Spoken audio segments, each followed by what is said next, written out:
नमस्कार, आप देख रहे हैं प्राइम न्यूज और मैं हूं आपके साथ आलोक शुक्ला। बढ़ते प्रकोप के बीच कोरोना महामारी ने अब एक और रिकॉर्ड बना लिया है। स्वास्थ्य मंत्रालय की तरफ से जारी आंकड़ों के हिसाब से देश में कोरोना के 2,17,353 मामले सामने आ चुके हैं और 1,18,302 लोग अस्पताल से डिस्चार्ज हुए हैं। पिछले 24 घंटे की बात करें तो 1,185 लोगों की मौतें हुई हैं। आंकड़े इस बात के बिल्कुल साफ तौर पर गवाही दे रहे हैं कि उपायों के बीच भी कोरोना रुक नहीं रहा। यह लगातार दूसरा दिन है जब 24 घंटे के अंदर 2 लाख से ज्यादा नए केस जुड़े हैं। जाहिर है पाबंदियां जो नाकाफी हैं, इसी वजह से पाबंदियों को पहले से ज्यादा सख्त किया गया है। यूपी में बढ़ते हुए केस के बीच रविवार को पूरे प्रदेश में लॉकडाउन लगाने का फैसला लिया गया है। यह फैसला तब लिया गया जब दिल्ली में पहले से ही वीकेंड कर्फ्यू लागू हो चुका है। इसके अलावा मास्क को लेकर भी सख्त नियम बनाए गए हैं, जिसके मुताबिक पहली बार बिना मास्क के पकड़े जाने पर 1,000 का जुर्माना वसूला जाएगा और अगर कोई दोबारा बिना मास्क के पकड़ा जाता है तो उससे 10,000 का एक बड़ा जुर्माना वसूला जाएगा। लेकिन इन सब पाबंदियों के बीच भी कोरोना का आंकड़ा लगातार बढ़ता ही जा रहा है। आज लगातार दूसरा दिन है जब 24 घंटे के अंदर 2 लाख से ज्यादा मामले सामने आए और पहले दिन के मुकाबले ज्यादा केस मिले।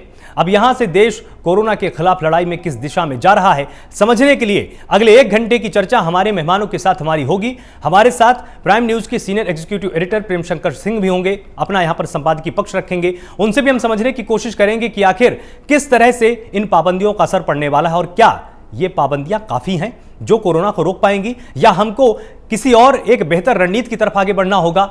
आपको बता देते हैं कि यूपी सरकार ने क्या फैसला किया है। मास्क पर जुर्माने को बढ़ाया गया है। उत्तर प्रदेश की सरकार द्वारा पहली बार बिना मास्क के पकड़े जाने पर 1,000 रुपए का जुर्माना होगा, लेकिन दोबारा पकड़े जाने पर यह 10 गुना हो जाएगा, यानी आपको 10,000 रुपए का एक मोटा जुर्माना भरना पड़ेगा। बाजारों की साप्ताहिक बंदी रविवार को लागू रहेगी। आपको बता दें कि रविवार को सैनिटाइजेशन और स्वच्छता के तमाम कार्यक्रम किए जाएंगे ताकि कोरोना को बाजार में ही समेटा जा सके, उसको रोका जा सके। तो यह तैयारी यूपी सरकार ने की है। यूपी सरकार ने तमाम गाइडलाइंस भी इसको लेकर जारी कर दी हैं। मास्क पर जुर्माना बढ़ाया गया है। पिछले 24 घंटे में आपको बताएं कि 2,739 नए मामले जुड़ चुके हैं। अब तक कुल संख्या 1,40,74,564 हो चुकी है। साथ ही आपको बताएं पिछले 24 घंटे में 1,027 लोगों की मौत भी हुई है। यह एक बड़ा आंकड़ा कहा जा सकता है क्योंकि इतनी मौतें पहले नहीं होती थी। अब तक मृतकों की संख्या 1,73,123 के आंकड़े को पार कर चुकी है। अब तक 1,24,29,29,564 यहां पर लोग ठीक हुए हैं और अगर बात करें तो 11,44,93,000 से अधिक लोगों को टीका लग चुका है। एक्टिव मामलों की संख्या की बात करें तो अभी भी ये 14 लाख के ऊपर बने हुए हैं। तो यूपी में कोरोना का कहर कहां पर है। 24 घंटे में 22,000 से अधिक मामले सामने आए। इनमें से 5,183 नए केस जुड़े हैं। तो अब आप अंदाजा लगाइए कि लगातार 5,000 के ऊपर के आंकड़े को उत्तर प्रदेश में भी कोरोना छूता जा रहा है। वाराणसी में 1,859 मामले हैं। अगर बात करें कानपुर की तो 1,263 नए मरीज इसमें जुड़ चुके हैं। साथ ही अगर बात करें हम यहां पर 24 घंटों की तो 22,439 नए केस यूपी के अंदर आए हैं। तो ये बड़े आंकड़े इसलिए भी कहे जा सकते हैं क्योंकि ये वास्तव में चिंता की बात है। साथ ही प्राइम न्यूज आपको यहां पर यह भी बता दे कि एक बड़ी रिसर्च भी सामने आई है जिसे कि लेसेंट जर्नल ने छापा है। उसने ये साफ किया है कि हवा के जरिए भी अब वायरस फैलता है। आप ये मानकर बिल्कुल मत चलिए कि अगर आप बाजार में जाते हैं किसी चीज को आप छूते नहीं हैं तो आप सुरक्षित हैं, बिल्कुल नहीं। नई रिसर्च में बिल्कुल साफ हो चुका है कि हवा के जरिए अब कोरोना वायरस फैलने लगा। इसलिए अगर आपसे सरकार बोल रही है, चाहे वो उत्तर प्रदेश की सरकार हो, चाहे वो केंद्र की सरकार हो, कि आपको घर पर रहना है, चाहे दिल्ली की सरकार हो आपसे अगर अनुरोध कर रही है कि आपको वीकेंड लॉकडाउन के दिन बाहर नहीं निकलना है, तो आप इस बात को संजीदगी से मान लीजिए क्योंकि हवा के जरिए भी कोरोना आपको बीमार करेगा। यूपी सरकार का फैसला हमने आपको बता ही दिया कि अगर पहली बार आप पकड़े जाते हैं बिना मास्क के तो आपके ऊपर 1,000 का जुर्माना लगेगा। लेकिन अगर आप ये गलती दोबारा दोहरा देते हैं तो तैयार रहिए, इसका 10 गुना जुर्माना आपको भरना पड़ेगा, यानी सीधे 10,000 रुपए का आपका चालान काटा जाएगा। तो कोरोना की सुनामी में किसकी नाकामी है, आज हम इस पर चर्चा करेंगे। तमाम मेहमान मेरे साथ जुड़े हुए होंगे। अवधेश उपाध्याय होंगे, प्रवक्ता बीजेपी होंगे। कपिल श्रीवास्तव होंगे, प्रवक्ता सपा होंगे। डॉक्टर अनूप अग्रवाल, अध्यक्ष नर्सरी होम सेल IMA के होंगे और साथ ही हमारे साथ प्राइम न्यूज के senior executive editor Prem Shankar Singh भी होंगे, जिनसे कि हम इनका संपादकीय पक्ष बार बार समझने की कोशिश करेंगे कि आखिर इस चर्चा की जरूरत क्यों है। लगातार प्राइम न्यूज अगर आप देखेंगे तो हमारी स्क्रीन से कोरोना से संबंधित किसी भी खबर को हम छूटने नहीं दे रहे हैं। वो इसलिए क्योंकि इससे बड़ी इमरजेंसी इस वक्त पूरे देश में कोई भी नहीं है और इसको पूरी जिम्मेदारी के साथ प्राइम न्यूज आपको लगातार दिखा रहा है, कवर कर रहा है। हमारे तमाम रिपोर्टर्स तमाम शहरों से खबरों को आपके लिए भेजते हैं। पल पल का अपडेट प्राइम न्यूज आपको लगातार दे रहा है और हम देते रहेंगे, क्योंकि इस वक्त अगर जान बचाई जा सकती तो सिर्फ और सिर्फ जागरूकता के चलते ही बचाई जा सकती है। पाबंदियां राज्य सरकार ने जरूर लागू की हैं, लेकिन वो अभी नाकाफी हैं। आप इससे बच नहीं सकते हैं, क्योंकि हवा के जरिए भी अब कोरोना फैलता है। ये रिसर्च में बिल्कुल साफ हो चुका है। और साथ ही तमाम मेहमान हमारे साथ जुड़े हुए होंगे, उनसे भी हम यहां पर समझने की कोशिश करेंगे कि आखिर अब किस तरह से इसमें रणनीति बनाने की जरूरत है। जो राज्य सरकार ने रणनीति बनाई है, क्या वो काफी है? अवधेश उपाध्याय हैं, प्रवक्ता बीजेपी। बहुत बहुत स्वागत है आपका प्राइम न्यूज पर। साथ ही मेरे साथ कपिल श्रीवास्तव हैं, प्रवक्ता सपा हैं, आपका भी बहुत बहुत स्वागत है हमारे साथ। डॉक्टर अनूप अग्रवाल हैं, अध्यक्ष हैं नर्सरी होम सेल के IMA से, आपका भी बहुत बहुत स्वागत है प्राइम न्यूज पर। साथ ही हमारे चैनल के senior executive editor Prem Shankar Singh भी हमारे साथ जुड़े हुए हैं। आप सभी का बहुत बहुत स्वागत। तो सबसे पहले प्रेम जी, मैं आपके पास आना चाहूंगा। हम ये पहले समझ लेते हैं एक बार कि आखिर इस चर्चा की जरूरत क्या है, क्योंकि देखिए पाबंदियां अपनी जगह हैं, तैयारियां अपनी जगह हैं, लेकिन जो हमारी जिम्मेदारी है, जो हमारी जागरूकता है, वो अपनी जगह है। एक बार दर्शकों को आप थोड़ा सा ब्रीफ कर दीजिए कि इस चर्चा की आवश्यकता क्यों है। देखिए आलोक, सरकार ने अपना काम करना शुरू कर दिया था और अभी भी लगातार सरकार जो है, उस सरकारें जो है अपना काम कर रही हैं। लॉकडाउन, साप्ताहिक लॉकडाउन यूपी में लग चुका है। सैटरडे संडे का लॉकडाउन दिल्ली में लग चुका है। महाराष्ट्र में भी लॉकडाउन, आंशिक लॉकडाउन लग चुका है। अब ये समझना होगा हमें कि लॉकडाउन के बाद हमें क्या करना है, यानी कि जो आम लोग हैं, जो जनता है, अब उन्हें क्या करना है। क्या लॉकडाउन से हालात सुधरेंगे? हमने ये लाइन दिया है, इसी लाइन पर आज हम चर्चा करेंगे और लोगों से समझेंगे कि लॉकडाउन लगने के बाद जो जिम्मेदारी आम लोगों की है, वो अब आम लोग किस तरह से अपनी जिम्मेदारी निभाएंगे। मैं बार बार ये कह रहा हूं कि जो लोग कहीं बिना बाहर जाए उनका काम चल सकता है, जिन लोगों का, वो घर पर रहें। यानी घर से बाहर भी अगर निकलते हैं तो बाहर निकलने से पहले ये मास्क, 2 गज की दूरी, सोशल डिस्टेंसिंग जैसी चीजों का पालन करें। और कोरोना का जो चेन है उसको ब्रेक करने के लिए हम क्या कर सकते हैं, किस तरह से मुस्तैद रह सकते हैं। बाजार निकलते हैं, यात्रा करते हैं या किसी और सार्वजनिक जगहों पे जाते हैं, तो हम किस तरह से अपने आप को सेल्फ रेगुलेट करें, यानी कि गाइडलाइन जो है खुद से कैसे पालन करें। हम सुधरेंगे जग सुधरेगा वाली जो लाइन है, कि अगर आप खुद अपने आप को सुधार लेंगे, आप खुद अपने आप को क्वारंटाइन कर लेंगे, खुद अपने आप को दिशा निर्देशों के मुताबिक चलाएंगे, तो यकीन मानिए कि आपका पूरा सोसाइटी है, जो आपका स्टेट है, उसके हालात सुधरेंगे। आज इन्हीं तमाम बिंदुओं पर हम चर्चा करें और समझें कि इसका क्या फायदा होगा और किस तरह से हम इसका फायदा उठा सकते हैं। बिल्कुल, अवधेश जी हमारे साथ जुड़े हैं। अवधेश जी, देखिए यूपी सरकार ने अब एक दिन, यानी कि अगर संडे की बात करें तो उस दिन लॉकडाउन की घोषणा कर दी है। ये एक छोटा सा कदम कहा जा सकता है लॉकडाउन की तरफ, लेकिन आपको नहीं लगता है कि आपको और भी व्यापक स्तर पर अब रणनीति बनाने की जरूरत है? क्योंकि कोरोना ने जिस तरह से 2 लाख के आंकड़े को पार किया है, डॉक्टर्स ने यह तक अनुमान लगाया है कि अगर अभी हमने लोगों को मार्केट से दूर नहीं किया, तमाम सार्वजनिक संस्थानों से दूर नहीं किया, तो हैरानी की बात नहीं है, ये आंकड़ा 4 लाख को भी छू सकता है। जी अभी जी बिल्कुल सही बात कही है इन्होंने, 4 लाख को आंकड़ा छू सकता है। लेकिन भारतीय जनता पार्टी में बता दूं, देश की 130 करोड़ जनता को सुरक्षा सुविधा देने के लिए प्रतिबद्ध है। और बताइए, सरकार के पास कोरोना के बचाव को लेकर 1 साल का पूरा अनुभव हो चुका है। यदि हम पृष्ठभूमि में जाए इसकी, तो अगर मार्च 2020 की बात करें तो उस समय हमारे देश पर ना तो पीपीई किट बनाने का कोई जरिया था, ना हमारे देश में वेंटिलेटर थे, ना स्वास्थ्य जो थी वो मजबूत थी। आज की तारीख में यदि हम देखें और अगर हम कंपेरिजन करें पिछले साल मार्च से, तो आज के देश में हम काफी बेहतर स्थिति में स्वास्थ्य सेवा को लेकर है। और देखिए, भारतीय पार्टी में बताओ, अभी जो टीका उत्सव चल रहा है, टीका उत्सव में सीधा हमारे लिए भारतीय जनता पार्टी कार्य करता है। जिले लेवल पर, प्रदेश लेवल पर, मंडल पे, बूथ पे सभी लोग अपने क्षेत्र में जाकर जागरूक कर रहे हैं, वैक्सीनेशन के लिए उनको प्रेरित कर रहे हैं कि वैक्सीनेशन खाइए, वैक्सीन लगाइए। लेकिन बड़ी दुर्भाग्य इस बात का है कि हमारे देश में कुछ ऐसे विपक्ष के लोग हैं, महागठबंधन गैंग है, वो तो अपनी राजनीति चमकाने के लिए आरोप प्रत्यारोप की राजनीति पे करने पर लगा पड़ा है। उन्होंने कभी किसी को ये नहीं कहा कि चलिए वैक्सीन लगाइए। दोस्तों, केवल वैक्सीन के नाम पर उन्होंने भड़काया, आज चलिए आप वैक्सीन जाइए, बुजुर्ग घर से लेकर नहीं गए कहीं वैक्सीन के लिए। लेकिन वही भारतीय जनता पार्टी कार्यकर्ता, आप देख रहे होंगे आलोक जी, आप वीडियो आपके पास भी आ रही होंगी, जो टीका उत्सव चलाता है उसमें 28 लाख के करीब वैक्सीन।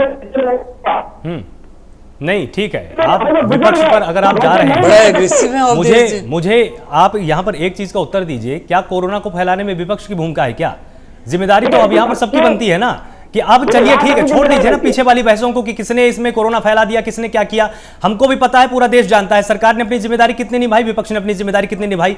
आगे अब आपकी तैयारियां क्या हैं? क्योंकि साहब 2 लाख के आंकड़े को पार कर चुका है, और याद रखिए ये वो आंकड़ा है जो अभी टेस्ट कराने गए हैं, वो लोग अभी जो एसिम्प्टोमेटिक घर में बैठे हुए हैं ना, वो अभी तक अस्पताल की जद तक नहीं पहुंचे हैं। देखिए मैं बता रहा हूँ, जैसे टीकाकरण उत्सव चला है, उसी तरह से प्रत्येक राज्य में हेल्प डेस्क स्थापित किए गए हैं, ऑनलाइन रजिस्ट्रेशन की सुविधा की गई है कि वैक्सीनेशन ज्यादा से ज्यादा हो सके। तो जितना ज्यादा वैक्सीन होगा उतना ही ज्यादा बचाव हमारे साथ होगा कोरोना से, उतना ही ज्यादा लड़ाई हम कर पाएंगे कोरोना के साथ, और कोरोना से जीत पाएंगे। कपिल जी आप देखिए कि 11.5 करोड़ करीब वैक्सीनेशन हो चुका है, इसमें हुआ तो उसमें 1.28 लाख करीब वैक्सीनेशन हुआ, और पिछले 24 घंटे में अगर 33 लाख जो डोज है वो दी जा चुकी है।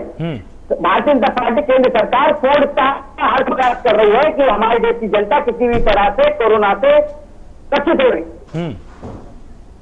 अवधेश जी, आपकी सारी बातें सही हैं। इस चीज की पूरी देश में सराहना हो चुकी है कि जिस तरह से वैक्सीन भारत ने खुद की बनाई, 2 वैक्सीन हमारी हैं, स्वदेशी हैं, लोगों को लग रही हैं। लेकिन आप जानते हैं ना कि आंकड़े क्या बोलते हैं? आंकड़े साफ साफ बताते हैं, डॉक्टर्स का ये कहना है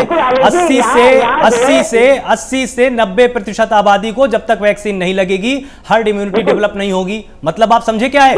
200 करोड़ वैक्सीन जब आप लगा देंगे ना लोगों को, और 200 करोड़ वैक्सीन मतलब क्योंकि उसकी 1 डोज भी लगनी है, उसकी दूसरी डोज भी लगनी है, तो 200 करोड़ आपको वैक्सीन जब आप लोगों को इंजेक्ट कर देंगे तब हर्ड इम्यूनिटी आएगी। वो अब बहुत पीछे की बात है अभी। इस वक्त आपकी तैयारियां क्या है? देखिए इस वक्त हमारी तैयारी है, पहले सबसे जाकर जो गांव में है, बूथ पर है, जो वैक्सीनेशन के लिए अभी उनको पता ही नहीं है, पार्टी के कार्यकर्ता जितने भी है बूथ लेवल में, जिला लेवल में, प्रदेश लेवल पर, वो जाकर वैक्सीनेशन करवा रहे हैं ताकि बड़े ज्यादा जो हमारी जनता है वो वैक्सीन उनको लग सके। कपिल जी, इसी बताया जा रहा है। और देखिए एक एक बंदे को जिम्मेदारी दी है, जो बड़े स्तर के नेता 50-50 लाख टीकाकरण उनको करवाना है, ये ऊपर से आदेश है। वहीं जो हमारे जो कुछ लोग हैं, देखिए आरुष जैसा आपने बताया, इस समय हमें एक होकर लड़ाई लड़ने की जरूरत है कोरोना से। अभी हमें जो है आगे तत्व की राजनीति नहीं करनी है, तो इसमें जो जिम्मेदारी बनती है और भी लोगों की बनती है जो यहाँ पर बात बात पर ओवर जाते हैं, बात बात पर केंद्र सरकार पर आरोप लगाते हैं। तो ये समय कटाक्ष करने का बिल्कुल नहीं है, कतई नहीं है। ये समय केवल अपनी जो पार्टी, अपना जो देश है उसको बचाने के लिए कोरोना से। जी ठीक है, सभी को एक साथ होकर कोरोना से लड़ाई लड़नी है, कोरोना से जीतना है, सभी देश की जनता को। चलिए ये तो आपने अच्छी बात बोली कि अब आपने यहाँ पर स्वीकार तो किया कि नहीं, विपक्ष की जरूरत आपको है, क्योंकि अगर कोरोना का हराना है तो विपक्ष आपको चाहिए यहाँ पर। डॉक्टर अनूप अग्रवाल हमारे साथ जुड़े हुए हैं। इस समय जो स्थिति हमारे देश की बहुत भयावह स्थिति है। बिल्कुल सही, डॉक्टर अनूप अग्रवाल हमारे साथ जुड़े हुए हैं, अध्यक्ष हैं। तो डॉक्टर अनूप अग्रवाल, जिस तरह से परिस्थितियां हैं, तरह तरह की रिसर्च सामने आ रही हैं। लैंसेट जर्नल ने अपनी एक रिसर्च छापी है जो सच में बहुत डरा देने वाली है कि हवा के जरिए कोरोना फैलता है, इस बात की पुष्टि हो चुकी है। ये पहले अफवाह थी, इसमें तमाम डॉक्टर्स पहले बोलते थे कि नहीं ऐसा नहीं है, कुछ बोलते थे ऐसा है, लेकिन अब ये बात साफ है कि हवा के जरिए फैलेगा। तो अब प्राइम न्यूज के दर्शकों को कृपया आप ये जरा समझा दीजिए कि बाजार में जाना उनके लिए कितना खतरनाक है, भले ही वो किसी सतह को छुएं या ना छुएं। आलोक जी, एक बात मैं आपको बता दूं कि भले ये स्टडी आप माने या ना माने, जैसे कि जनता माने या ना माने कि हवा से फैलता है या नहीं फैलता है, लेकिन इस तथ्य में कोई दो राय नहीं है कि हर व्यक्ति को मास्क पहनना है। अगर आप मास्क प्रॉपर तरीके से, यानी कि जिसमें नोज पिन हो, जिससे कि आपके यहाँ से नाक पे एयर ना जाए, ऐसा मास्क पहन रहे हैं, आप सोशल डिस्टेंसिंग फॉलो कर रहे हैं और सैनिटाइजेशन कर रहे हैं, भीड़ नहीं बना रहे हैं, घरों से बाहर नहीं निकल रहे हैं, तो इससे बेहतर बचाव का कोई भी तरीका नहीं है। रोज नई स्टडी आती रहेंगी, नई नई जानकारियां हमें मिलती रहेंगी, लेकिन इस चीज में बदलाव एक साल में आज तक नहीं आया है कि mask, sanitisation and social distancing must है।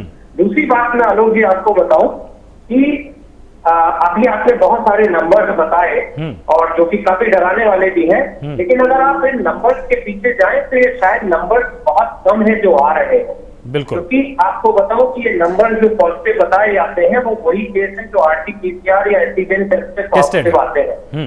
इस बार के कोविड में दो बड़ी अलग चीजें हो रही है कि लगभग 40% केस ऐसे हैं जो कोविड होने के बावजूद RT-PCR नेगेटिव आ रहे हैं। नहीं, यानी कि 100 कोविड पेशेंट्स में से 40 पेशेंट डिटेक्ट नहीं हो रहे हैं। तो जो नंबर आप दिखा रहे हैं उससे शायद 40 और ज्यादा लोग कोविड है, बट क्योंकि उनका आरटीपीसीआर टेस्ट नेगेटिव आया है इसलिए वो उस नंबर में शामिल नहीं है। तो आप सोचिए कि जो 2 लाख पॉजिटिव आप कह रहे हैं वो नंबर कितना ज्यादा हो सकता है। बिल्कुल, जहां तक मैं जानता हूँ और आपको भी पता होगा जितने पैनल में बैठे हैं कि जब भी हम अपने किसी रिश्तेदार पड़ोसी और उससे बात करते हैं तो हमारे चारों तरफ हर घर में लगभग कोरोना फैला हुआ है। तो हम आंकड़ों पे न जाके अगर ये देखें कि अगर हमारे चारों तरफ कोरोना फैला हुआ है और हम हर रोज अपने किसी न किसी जान पहचान के व्यक्ति की मृत्यु की सूचना पा रहे हैं, इससे भयावह स्थिति क्या हो सकती है। अगर आज भी आप नहीं जागते हैं तो कब जागेंगे।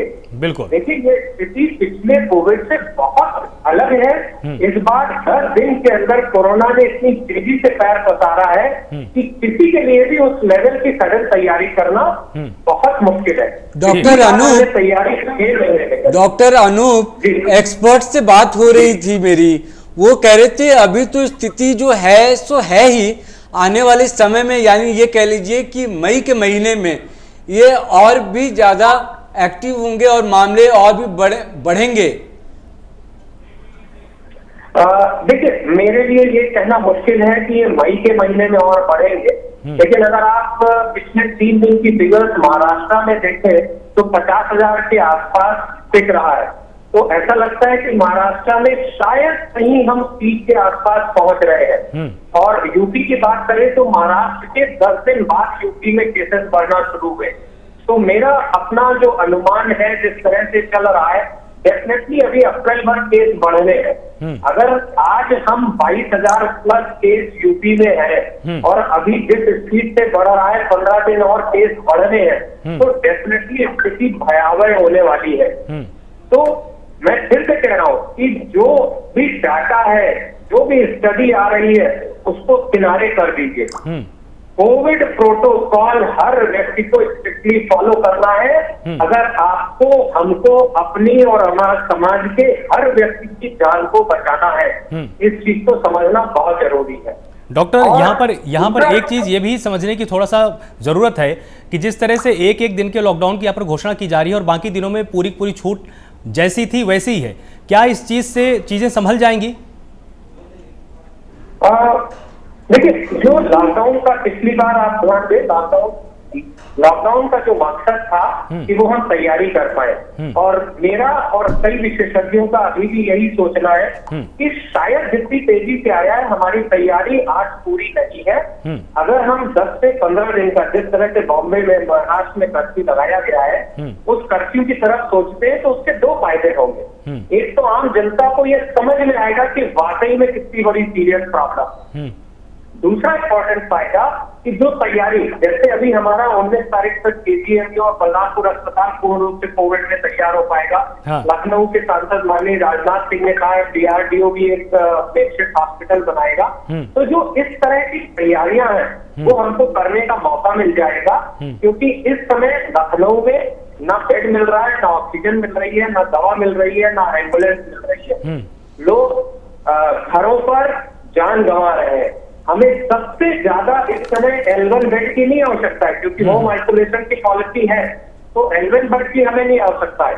हमें सबसे ज्यादा L2 L3 यानी कि जिन बेड पर ऑक्सीजन मौजूद है, L2 बेड की सबसे ज्यादा आवश्यकता है, और ऐसे बेड की इस समय बहुत कमी है। और ऐसे बेड एक दिन में कई गुना नहीं बढ़ाए जा सकते, उसके लिए डेफिनेटली हमें समय चाहिए उस चीजों को, इक्विपमेंट को लगाने में, मैन पावर को इकट्ठा करने में, क्योंकि आज हमारे हेल्थ वर्कर भी बहुत सारे इन्फेक्ट हो गए। तो हमारी मैन पावर जितनी स्पीड से बढ़ रही है उतनी स्पीड से घट रही है, क्योंकि वो भी इन्फेक्ट होते जा रहे हैं। तो हमें आई थिंक 15 दिन का अगर हम कर्फ्यू सोचते हैं तो हमें ये सोचना होगा कि इस कर्फ्यू से हम कितनी जान बचा सकते हैं विद जो हमारा इकोनॉमिक लॉस हो रहा है। तो शायद हमें लगता है कि ये 15 दिन का कर्फ्यू हमें तैयारी के लिए बहुत बड़ा समय दे सकता है, लोगों को जागरूकता में हेल्प कर सकता है और बहुत लोगों की जान शायद बचा सकता है। बिल्कुल ठीक है। कपिल श्रीवास्तव हमारे साथ जुड़े हुए। कपिल जी, जिस तरह से कोरोना की दूसरी लहर पूरे के पूरे देश में भी देखी जा रही है, उत्तर प्रदेश में भी देखी जा रही है। सरकार का दावा यही है, हमारी तैयारियां पूरी हैं, लेकिन इस बीच में कहीं ना कहीं अवधेश जी ने बार बार जिक्र किया विपक्ष का कि विपक्ष जानबूझकर अफवाह भी फैलाने में बहुत ज्यादा आगे है। विपक्ष कुछ ऐसी बातों को जनता के बीच में फैला रहा है जबकि ऐसा नहीं है। पैनिक सिचुएशन क्रिएट करने का काम विपक्ष यहां पर कर रहा है, ये इनका कहना है। नहीं, इनको सबसे पहले तो अपनी मंत्री ब्रजेश पाठक जी का लेटर ही सबके सामने रख देना चाहिए और पूछ लेना चाहिए कि वो वास्तविकता कह रहे हैं कि अफवाह फैला रहे हैं। मैं तो बहुत सीधी सी बात ये कह रहा हूँ कि सरकार अगर लापरवाह और उपेक्षा पूर्व कार्य नहीं किया होता तो आज ये गंभीर स्थिति नहीं बनती।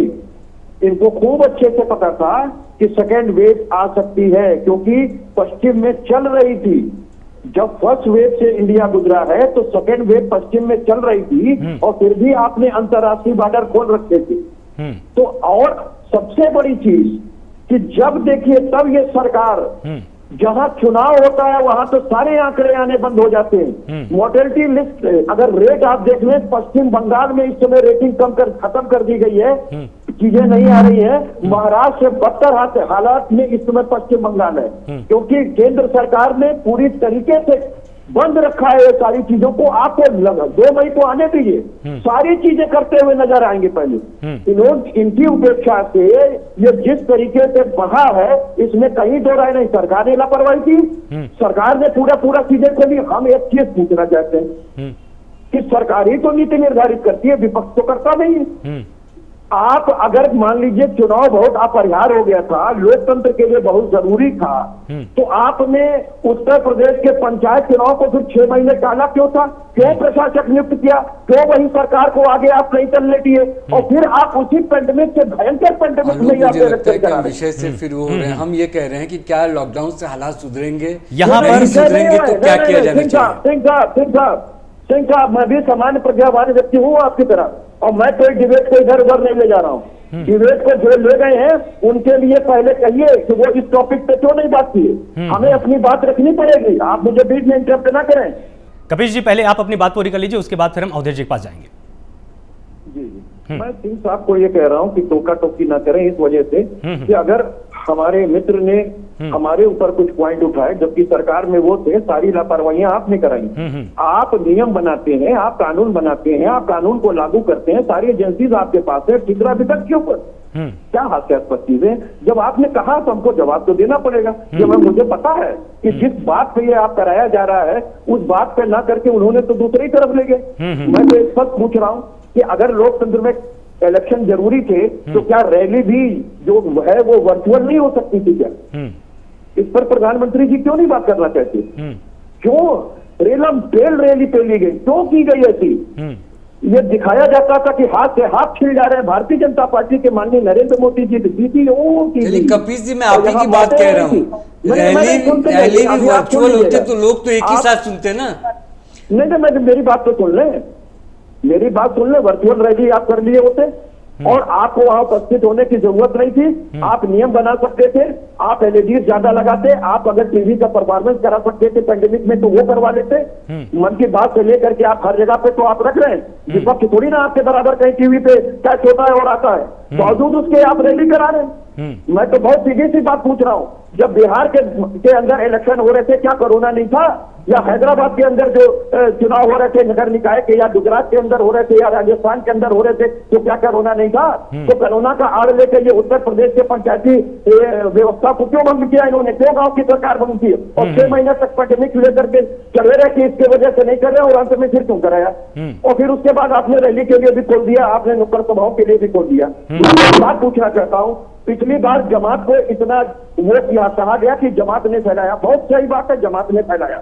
इस बार आपने ये जो कुंभ लगाया उसमें 400 संत तो पहले ही से कोरोना पॉजिटिव थे, और उसके बाद जो इस समय की भयावह स्थिति आपने देखा है क्या? कुंभ पे कोई बात करता है क्या? उस पर बात होनी की नहीं, वहां से स्प्रेड हो रहा है कि नहीं हो रहा है? और वहां पर अगर आप लगा सकते हो जुर्माना जरा लगा करके दिखाइए, लगाइए। कानून तो सबके लिए एक होता है, अगर हो तो हिम्मत लगा के। कपिश जी, अवधेश जी का इशारा यही तो है। कपिश जी सुनिए तो मेरी बात सुनिए ना। अवधेश जी का ये इशारा यही तो है कि आप इस तरह के जब आंकड़े लोगों के सामने रख देते हैं तो उससे पैनिक सिचुएशन क्रिएट हो जाती है और जनता इससे परेशान हो जाती है। नहीं, आप आलोक जी एक बात बताइए, जो मैंने आंकड़े रखे, क्या मैं झूठ, क्या कुंभ नहीं हो रहा है?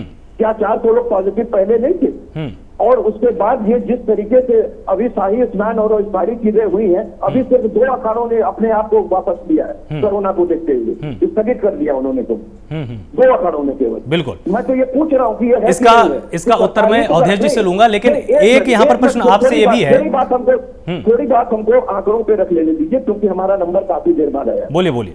मैं एक चीज कहना चाहता हूँ कि सन 2000 के अंदर जो बजट था हमारा, उसका हम 1.5% दे रहे थे, तो उस समय स्वास्थ्य पर 24,000 करोड़ रुपए खर्च थे। आज आप 2021-2022 के बजट के अंदर इतना बड़ा बजट हो जाने के बाद भी आप जो है वो केवल 68,000 करोड़ रुपए स्वास्थ्य पर दे रहे हैं। मैं बहुत सीधी सी बात पूछ रहा हूँ कि इतने दिनों से वैक्सीनेशन का काम चल रहा है, हमारी मोदी सरकार करा रही है, आज भी ये बता रहे हैं कि 11 करोड़ लोगों को टीका ये दे सके। अगर इस आधार पे आप 200 करोड़, मैं इसलिए कह रहा हूँ कि डबल डोज आपको देनी है, अगर आप सोचिए तो आपको कम से कम 6 से 7 साल लग जाएंगे जिस हिसाब से दे रहे, और उसमें भी दिल आपने बड़ा करके 45% टीके आपने निर्यात कर दिए। आपने पाकिस्तान और बांग्लादेश को टीके दे दिए, और भारत में सारे लोगों को फ्री में नहीं लग रहे। आप सोचिए कि मैं बुक कराया हुआ हूं, मुझे नहीं लगा। मैं आपसे बता रहा हूँ, 4 दिन पहले 5 दिन पहले से मेरी बुकिंग है, मुझे नहीं मिला टीका, क्योंकि टीका है नहीं। जब टीका आएगा तो टीका लगेगा।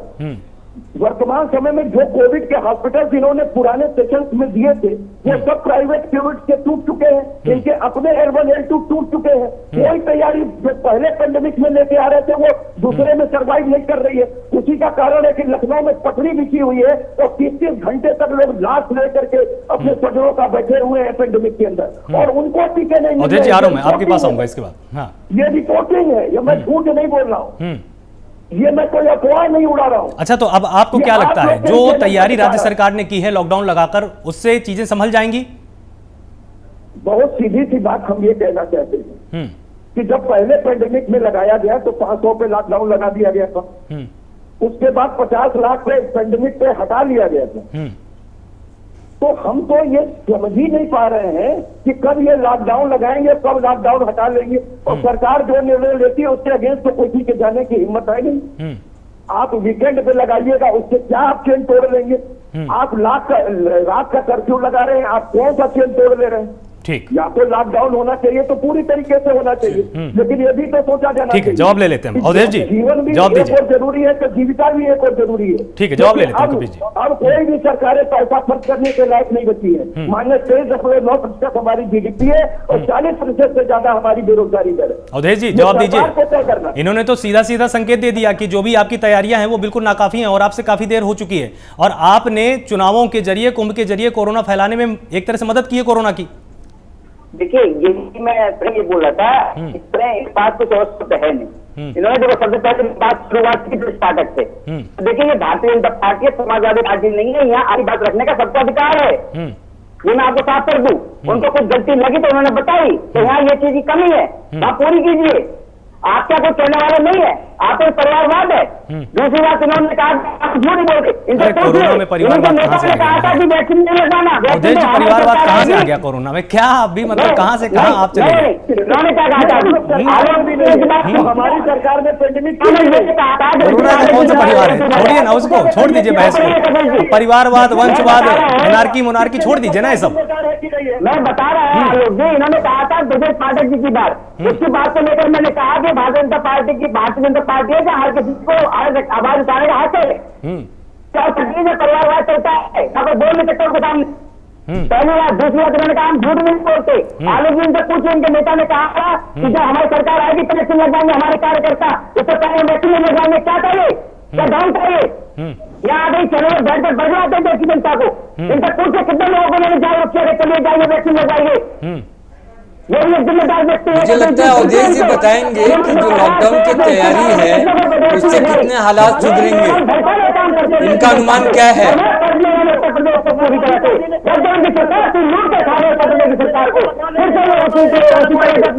ये देश के हालात है आलोक, ये देश के हालात है।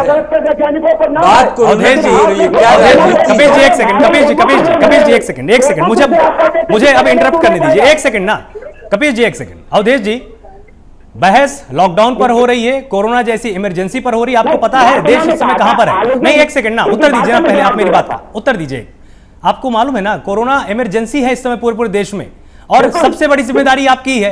अब अगर आप उन्हीं चीजों पर बहस करते रहेंगे जो आप पिछले 150 दिनों से आप लगातार करते आए, परिवारवाद पर बहस मालूम है ये 20 साल पुरानी बहस हो गई है, संघवाद पर बहस लगभग 30 सालों से हो रही है, अब आज जरूरत है क्या इसकी? मैं वही कह रहा हूँ, जो उन्होंने बात कही थी मैं उसका जवाब दे रहा था। पहले उन्होंने ब्रजेश पाठक जी की बात कही, फिर उन्होंने कहा हम झूठ नहीं बोलते, ठीक है सरकार नाकामयाब रही। भैया भारतीय जनता पार्टी सरकार है, शुक्र मनाओ उत्तर प्रदेश में, अगर तुम्हारी सरकार होती तो इलाज आप बिल्कुल सच्चे हैं, चलिए ठीक है मान लेते हैं ना इस चीज को, अगर इससे बहस आगे बढ़ जाती है तो मैं आपको बोल रहा हूँ कि आप बिल्कुल सही बोल रहे हैं, ठीक है।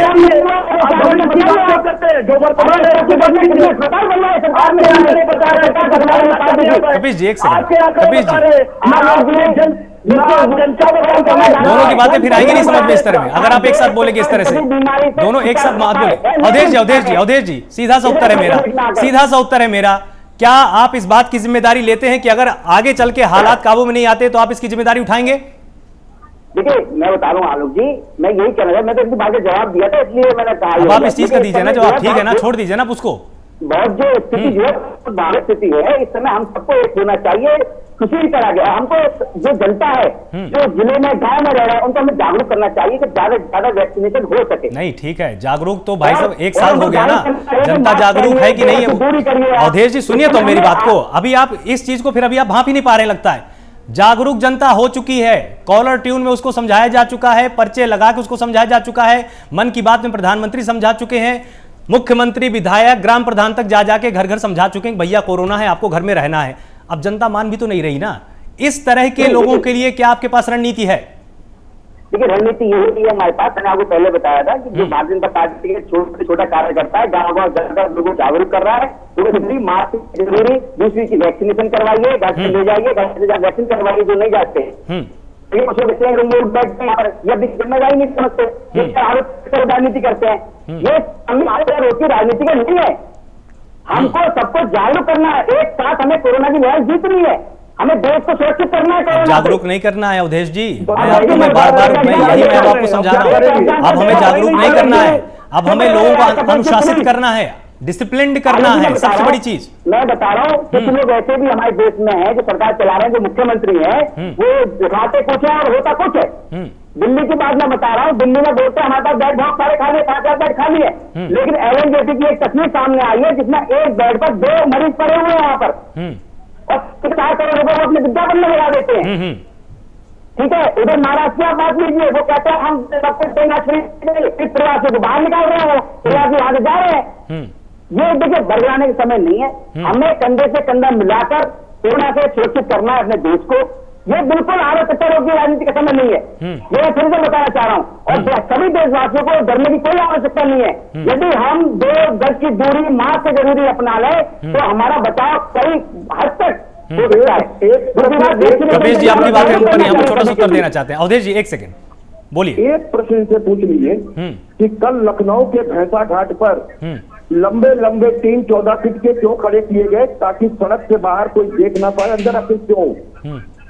जहां आपको हॉस्पिटल में बेड बढ़ाना चाहिए, आप लकड़ी के बेड शमशान घाट पे बढ़ा रहे हैं और लोग देखने ना पाए, उसकी सत्यता को छुपाने के लिए आपने 14 फीट के लंबे टीन के जो आपने छप्पर खड़े कर दिए हैं, वो भी सड़क के किनारे दो, जहां से बैरिकेडिंग से दिखाई देता था दूर कि क्या हो रहा है। अभी भी यही बात करेंगे, पूछिए क्यों खड़े दिए जा रहे हैं कि मैं लोगों को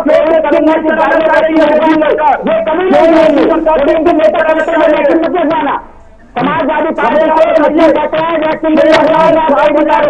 के अंदर कपिल जी अवधेश जी ठीक है आप दोनों की बात आगे समझ गए समझ गए ठीक है अवधेश जी एक सेकंड कपिल जी ठीक है आ गई आपकी बात समझ में आ गई ठीक है प्रेम जी जिस तरह से आपने देखा कि तैयारी है और एक दूसरे पर आरोप प्रत्यारोप भी है, लेकिन अभी ये ठीक भी है, क्योंकि अगर कोई सवाल नहीं उठेगा तो निश्चित रूप से सरकार भी कहीं ना कहीं लापरवाह हो जाएगी। विपक्ष की भूमिका भी अभी यहां पर संतुलित सी दिखाई देती है, क्योंकि प्रश्न अगर महामारी के दौर में, इमरजेंसी के वक्त में विपक्ष नहीं उठाएगा तो निश्चित रूप से कहीं ना कहीं सरकार को भी बहुत ज्यादा लापरवाही का एक मौका मिल जाएगा। आपको क्या लगता है, सरकार को नई तैयारी करने की जरूरत है क्या? क्योंकि पिछले साल की तैयारी से अभी यहां पर हालात संभल नहीं रहे हैं। बस मुझे ये लगता है आलोक की तैयारी नए सिरे से करने की जरूरत तो है ही, कि आने वाले समय में और स्थितियां किस तरह से आती हैं उसको देखना होगा, और आज जीते हुए, आज की तैयारी को देखते हुए कल की भी तैयारी हमें रखनी होगी। हो क्या रहा है दरअसल, जब भी हम इस पर चर्चा करने की कोशिश करते हैं कि कुछ सकारात्मक तरीके से बात हो के आगे बात निकले, वो व्यक्तिगत और मतलब पार्टी और राजनीति से ऊपर उठकर बात हो नहीं पाती है। बात वहीं से शुरू होती है, सरकार की अपनी क्या तैयारी है। वो बीजेपी के जो भी प्रवक्ता आते हैं वो अपनी बात कहना शुरू करते हैं, तो वो भी विपक्ष पर आरोप लगाते हुए शुरू करते हैं। विपक्ष भी उन्हीं का जवाब देने लगता है। हम दरअसल ये कहते हैं कि अब लॉकडाउन लग गया है, लॉकडाउन लगने के बाद स्थितियां कैसी होंगी, क्या स्थितियां इससे सुधरेंगी नहीं सुधरेगी, इसके लिए डॉक्टर साहब भी हमारे साथ मौजूद हैं, वो बताएंगे कि लॉकडाउन सिर्फ लगा देना एक हल नहीं है। लॉकडाउन के बाद जो स्थितियां अब सामने आएंगी वो स्थिति ये है कि जिसके लिए लॉकडाउन लगाया जा रहा है, जैसे कि आप अपने आप को डिसिप्लिन करके घर से वही लोग बाहर निकले जिनका निकलना जरूरी है, घूमने के लिए, तफरी करने के लिए बाहर आप न निकलें, मास्क लगाएं, सोशल डिस्टेंसिंग का पालन करें। लेकिन त्रासदी इस देश का कि जब भी आप दो पार्टियों को एक साथ बिठाकर बात करेंगे ना, तो वो बात राजनीति से ही शुरू होकर राजनीति पर खत्म हो जाती है। बार बार हम ये कह रहे हैं इमरजेंसी है, और ये जो मुद्दा है ये एक एक इंडिविजुअल के लिए है। सवाल पहले भी उठे थे, आज भी उठ रहे हैं कि रैली होना जरूरी था, चुनाव होना क्या जरूरी था, पंचायत चुनाव भी हो रहे हैं यूपी में, क्या पश्चिम बंगाल में चुनाव होना जरूरी था। मैं ये कहता हूं कि क्या चुनाव बहिष्कार भी किए जाते हैं लोकतंत्र में? लोग करते हैं। अगर करते हैं तो क्या जब ये तय हो रहा था, चाहे वो बिहार में हो या वो पश्चिम बंगाल में भी हो, क्योंकि साथ साथ ये भी दुहाई जाती है कि जो जरूरी चीजें हैं, लोकतंत्र का एक बहुत बड़ा पर्व है, और जो सरकारें बनना, सरकारें गिरना, जो एक लोकतांत्रिक प्रक्रिया है वो भी साथ में चलना चाहिए। तो ये एक अलग मुद्दा है, इस पर अलग से बहस करने की बात है। बिल्कुल। हम जो आज बात कर रहे हैं, दरअसल हम ये जानना चाह रहे थे कि बीजेपी ये बताए कि सरकार की अभी तैयारी कहाँ है, क्या कमी रह गई, अगर कमी रह गई तो उसके लिए सरकारें क्या और कोशिश कर रही हैं। अभी एक दिन का हमने लॉकडाउन लगाया है संडे का, उससे अगर चेन टूटता है तो अच्छी बात है, आंकड़े कम होते हैं तो अच्छी बात है, अगर नहीं टूटते हैं तो आगे की सरकार की क्या तैयारी है। बिल्कुल। और विपक्ष अपनी तरफ से क्या सुझाव दे सकता है। विपक्ष तो सवाल उठाएगा, गुस्सा अवधेश जी को भी नहीं आना चाहिए, बीजेपी को भी गुस्सा नहीं आना चाहिए, विपक्ष सवाल उठाएगा। विपक्ष सवाल नहीं उठाएगा, वही आप जो कह रहे थे ना, जरूरी कि कुछ लोकतंत्र में विपक्ष का होना उतना ही जरूरी है कि विपक्ष सवाल उठाएगा। लेकिन मैं ये कह रहा हूं कि राजनीति वही जैसे परिवारवाद की बात होने लगती है, या बीजेपी ने कल क्या किया था, पहले क्या किया था, उसकी बात होने लग रही है। हम कंसंट्रेट करें कि अभी जो लॉकडाउन हम लगा रहे हैं बिल्कुल देश में, उससे कितना फायदा होगा और क्या कैसे बचे और क्या करें, उसके लिए डॉक्टर अनूप से भी एक बार बात करते हैं। अवधेश जी, आप अपनी बात कुछ कहना चाहते थे, आप पहले अपनी बात पूरी कीजिए, उसके बाद हम डॉक्टर अनूप के पास चलते हैं। भाई साहब वो बिल्कुल सही कह रहे थे कि हमें इस समय आगे प्रत्यारोप की राजनीति नहीं करनी चाहिए, हमें अपनी देश की जनता को जागरूक करना चाहिए। अभी इन्होंने कहा था कि भारतीय जनता पार्टी क्या कर रही है, मैं बताऊं आपको, अभी टीका उत्सव चल रहा है। ठीक है, उस समय सभी को, जो बड़े नेता है, छोटे हैं, जितने भी कार्यकर्ता है, सभी को जिम्मेदारी दी है कि आप अपने यहाँ अपने क्षेत्र में जाकर लोगों को जागरूक करें। जो व्यक्ति नहीं जा सकता है उसको आप स्वयं ले जाए, उसको वैक्सीनेशन करवाएं। मैंने खुद करवाया, दिन में कम से कम 2-3 लोगों को तो मैं खुद लेके जाता हूँ यहाँ पर। कभी एम्स ले गया, लेडी हार्डिंग ले गया, या मदनगिर में है, ठीक है, वहां भेज देता हूँ, रजिस्ट्रेशन करवाते हैं। जगह जगह हेल्प डेस्क बन रहे हैं, छोटे छोटे गांव में भी, बूथ लेवल पर भी, हर जगह भारतीय जनता पार्टी हर संभव प्रयास है कि देश की जनता को कैसे सुरक्षित किया जाए कोरोना जैसी महामारी से। लेकिन वहीं जैसे कुछ लोग आप बताए थे आरोप प्रत्यारोप की राजनीति, लेकिन वो लोग बाजी नहीं आते इन चीजों से। तो हमको इस समय सबको एक होने की आवश्यकता है। ठीक है, हमें सब चीज छोड़कर, जो भेदभाव है, ठीक है, उसको छोड़कर हमें कंधे से कंधा मिलाकर केंद्र सरकार का साथ देना चाहिए, और हमें कोरोना जैसी महामारी को जीतकर अपने देश को सुरक्षित करना चाहिए। ठीक है, लापता बनता है आलोक जी। हाँ। क्या आपको नहीं पता कोरोना से कैसे बचना है, या मुझे नहीं पता, सबको पता है, लेकिन जिनको नहीं पता है क्या हम उनको जागरूक नहीं कर सकते? नहीं, मैं वही तो मैं आपसे बात में बार बार समझाने की मैं यही तो कोशिश कर रहा हूँ। अवधेश जी, जागरूकता अभियान तो 1 साल से चल ही रहा है। इस वक्त जो सबसे ज्यादा गलती हुई ना, वो अनुशासन न मानने पर हुई है। अनुशासित करने की जरूरत अब ज्यादा है हमें, और उसके लिए सरकार ही आगे आएगी। अनुशासन बिगाड़ा किसने? जो लोग, ये मत कहना कि ऐसे बात कह रहा हूं मैं, जैसे कुछ लोग तो नेता लोगों ने कहा था कि वैक्सीन मत लगवाना, आपको याद होगा। एक नेता ने कहा था कि कोरोना उसमें वैक्सीन में 100 की चढ़नी है, कोई मुसलमान भाई नहीं लगाएगा। ये क्या है? ये केवल भड़काना है। क्या चाहते हो आप? वैक्सीन लगवा देते, कपिल जी उत्तर देना चाह रहे थे, लगाएंगे। ठीक है, उत्तर ले लेते हैं। बोले कपिल जी। राजनीति ना चाहते हुए मुंह पे कह करके और अपने बात राजनीति की करते हैं। सबसे बड़ी बात ये है कि ये कह रहे हैं कि इनको और इनके लोगों को दायित्व मिला हुआ है पार्टी से कि वो ले जाके लोगों को वैक्सीनेट कराएं। अरे भैया, पहले वैक्सीन तो दे दो, वहाँ तो लोगों की लाइन। अरे भैया, वैक्सीन कहाँ नहीं है आप बताइए। अवधेश जी बोल लें दीजिए ना, बोल लें दीजिए, समय नहीं है हमारे पास। वैक्सीन नहीं है, अवधेश जी बोल लें दीजिए। और दूसरी चीज, जो चीजें टीवी पे प्रचार में चल रही हो, जो चीज प्रधानमंत्री जी मन की बात में कह रहे हो, जो चीज हर टीवी चैनल वाले प्रचार में दिखा रहे हो, तमाम प्रदेश के मुख्यमंत्री इस बात का ऐलान कर रहे हो, इसके लिए प्रमुख आप जो है इस तरीके की अवैध बात मत कीजिए। एक भी भारतीय जनता पार्टी का नेता कार्यकर्ता मेरे मोहल्ले में नहीं आया।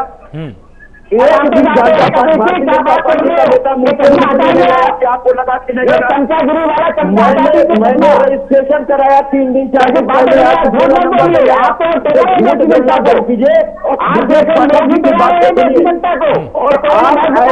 अवधेश जी एक सेकंड, कपिल जी करना आता नहीं है, सरकार चलाना आ नहीं रहा है, जबरदस्ती की दबका प्रेमी किए हुए हैं। कपिल जी सुनिए तो, किसी चीज पे आप बात पूछिए, एक पूछिएगा तो झट बताएंगे। ठीक है, सुझाव दे दीजिए ना, फिर शिकायतें तो हो गई, चलिए ठीक है, सुझाव दे दीजिए। मैं बहुत सीधी सी बात कर रहा हूँ, अगर लोग लापरवाह हुए हैं तो सरकार ने उनको लापरवाह बनाया, क्योंकि आप करेंगे, दूसरे तरफ कहेंगे कि रात के 9 बजे की मास्क लगाना है जरूरी, और दूसरे तरफ आप रैली करेंगे, अपने खुद नहीं मास्क लगाएंगे, और पूरी रैली में लाखों लोग। अवधेश जी एक सेकंड, कपिल जी सुनिए तो, कपिल जी सुझाव दे दीजिए ना, फिर सुझाव एक तो दे दीजिए, शिकायतें छोड़ दीजिए ना। अवधेश जी एक सेकंड, मैं आपकी राय आसान कर रहा हूँ उनसे सुझाव लेके, मैं आपका ही रास्ता यहाँ पर आसान कर रहा हूँ। अवधेश जी एक सेकंड ना, सुझाव देंगे ना भी वो, एक सेकंड रुकिए अवधेश जी।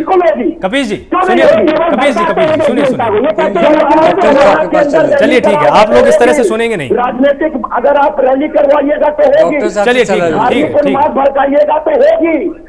ठीक है, शिकायतें आपकी आ गई, आपकी भी शिकायतें आ गई। डॉक्टर अनूप हमारे साथ जुड़े हुए हैं। डॉक्टर अनूप, यहां पर जो सबसे बड़ा एक चौंकाने वाला खुलासा हुआ वो ये हुआ कि देखिए, पिछले साल की लहर में बच्चों को संक्रमण बहुत कम हो रहा था, लेकिन अब सबसे ज्यादा अटैक बच्चों पर ही हो रहा है, और साथ ही जो 30 से 40 के बीच के गैप के युवा हैं उन पर भी इस बार इस दूसरी लहर ने अटैक किया है।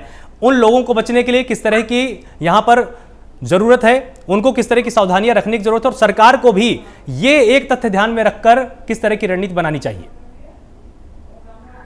आलोक जी, आपने बिल्कुल सही बताया। पिछले कोविड में एक बड़ा चेंज आया है कि 30 से 50, मैं कहूँगा, मैं 40 दिन, 30 से 50 के लोग काफी अफेक्ट हो रहे हैं, जो कि पिछली बार नहीं अफेक्ट हुए थे। पिछली बार जो भी मॉर्टेलिटी थी 60 प्लस के लोगों में ज्यादा थी, इस बार 30 से 50 के लोगों में भी मॉर्टेलिटी बहुत ज्यादा है। दूसरा इंपॉर्टेंट पॉइंट ये कि ये 30 से 50 लोगों में सडन इलनेस हो रही है तुरंत, यानी कि पेशेंट को आज बुखार हुआ, कल सांस लेने में प्रॉब्लम हुई और परसों उसकी विदिन 4-5 डेज डेथ हो जा रही है। अरे ये एक बहुत सीरियस मैटर है। इसीलिए मैंने कहा कि सरकार को 2-3 बातों पे मुझे लगता है कि ध्यान देने की जरूरत है। सरकार पहले भी ये कर चुकी है। नंबर 1, जो होम आइसोलेशन है उसको बहुत प्रचारित और प्रसारित करने की जरूरत है।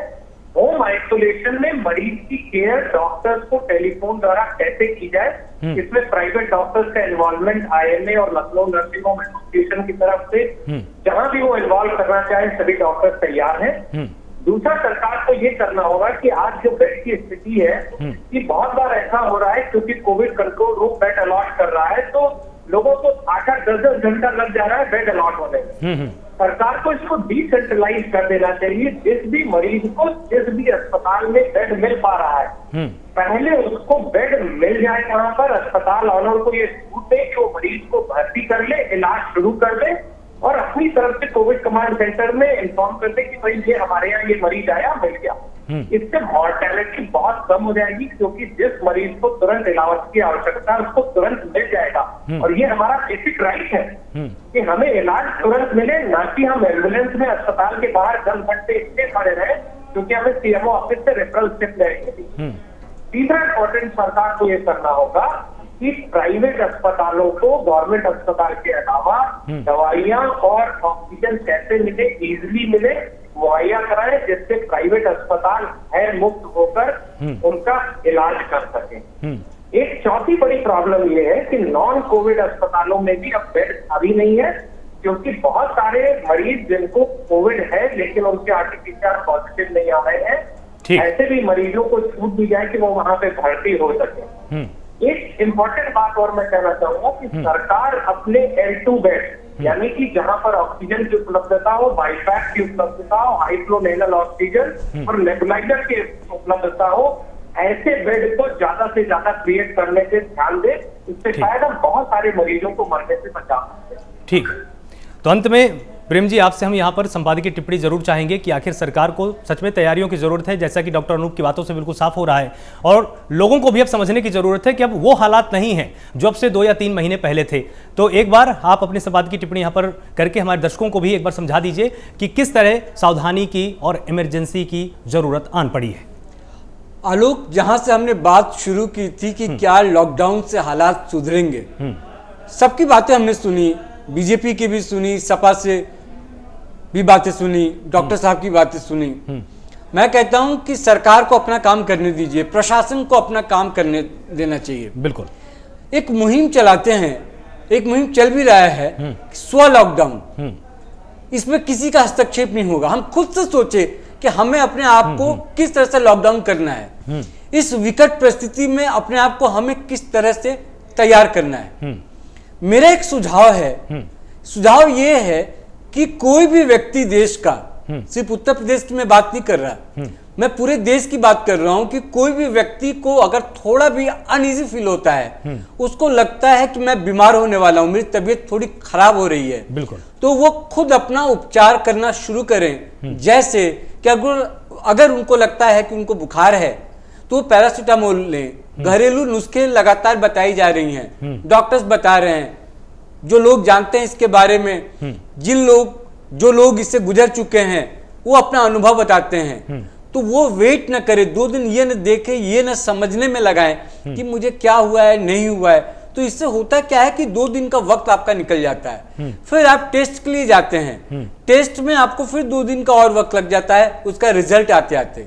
तो वैसे आपके 4-5 दिन निकल जाते हैं। तो वो 4-5 दिन आप घरेलू उपचार करना शुरू कर दें, फिर डॉक्टर से सलाह लें, और होम क्वारंटीन की बात कर रहे थे डॉक्टर साहब, वो कर लें। और मुझे लगता है कि अगर हम खुद को संवार लेंगे, अगर हम खुद को ठीक कर लेंगे, तो ये जो फैलने वाली बात है वो चीजें नहीं फैलेंगी, बीमारी नहीं फैलेगी, कोरोना वायरस नहीं फैलेगा, और ये जो लॉकडाउन लगा है उससे हालात निश्चित रूप से सुधरेंगे अगर हम सुधरेंगे। बिल्कुल। तो आप सभी मेहमानों का बहुत बहुत शुक्रिया हमारे साथ जुड़ने के लिए। सभी ने अपना अपना यहाँ पर पक्ष रखा, समाधान भी सुझाया गया, शिकायतें भी की गई, और ये बहुत जरूरी भी है, क्योंकि समाधान के साथ साथ अगर शिकायतें नहीं होंगी तो नए रास्तों की तलाश नहीं होगी। जुड़े रहिए प्राइम न्यूज के साथ। नमस्कार।